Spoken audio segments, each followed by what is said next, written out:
কিরে বেটা কই গেলি? শীত আসার থেকে গোসল করি না 2 মাস হয়ে গেল। গোসল করবো, কই গেলি? কি হচ্ছে আব্বা, শীতের মধ্যে ডাকো কে?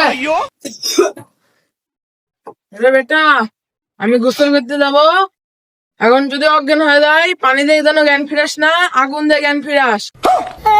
কি কো আব্বা, পানি দিয়ে কেমনে, আগুন দিয়ে কেমনে উস করো? পানি ছাড়া হবি না। পানি দিয়ে জ্ঞান ফিরালে আমি ব্যস্ত রে বেটা। আমি বুঝতে পারছি আব্বা, তুমি চাইতেছো যে তুমি গোসল করতে মরে যাও আর আমি এতিম হয়ে যাই। এমনি তো 2 মাস ধরে গোসল করো না, আজকে গোসল না করলে কিচ্ছু হবে না।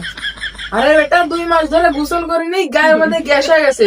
খালি আমি না, আমার সাথে তোরাও গোসল করতে হবে। শালার বাপ নিজে গোসল করে মরবি, শালা আমাকে সাথে নিয়ে মরবি। আপনি বেশি দিয়ে দিচ্ছি নাকি? এটা ঠিকই আছে, কিন্তু আর একটু অল্প দে, সেই ঠান্ডা লাগছে। আব্বা এরকম করে দিয়ে তো তোমার কিছুই হবে না। ভাবতে গেল লে বেটা, দুজন পুকুরে ভাব দি।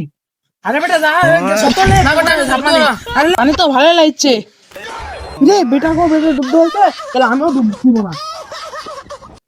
মধু তোরা এটি আসু, আমি একটু জন্য বাইসে গেলাম। কে তোর আবার কি হচ্ছে? আর কষ্ট না বন্ধু, বাপে জোর করে গোসল করাতে লাগিয়েছিল। আচ্ছা বন্ধু, একটা কথা কত, শীতকালে এত ঠান্ডা পড়ে কে? সেটা তো আমার প্রশ্ন, এই জন্য তো 1.5 মাস ধরে ডুব দিবে। একবারে সেম কেস ভাই। আচ্ছা ভাই, তুই যদি কেউ 1000 টাকা দেয় তাহলে তুই গোসল করতে পারবো? না না, পাগল হচ্ছি, 1000 টাকা জন্য ডুববো? ভাই ভাই দেখ বন্ধু, 1000 টাকা। এত করে যখন করছো, চ গোসল করে আসি। চ বন্ধু।